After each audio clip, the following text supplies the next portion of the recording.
هم صحبت هم بزه بی خانه آچه بود، ناز بردار و غم براری جانم آچه بود.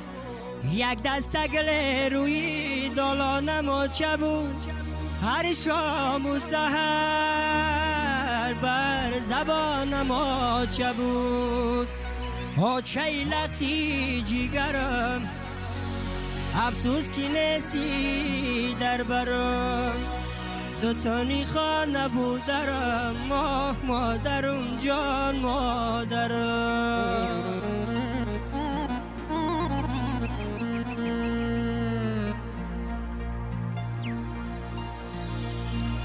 ای مردمی به آچه دیلفتان در غمی، مانندی شما دلی من پر علمی، بی سری بلند من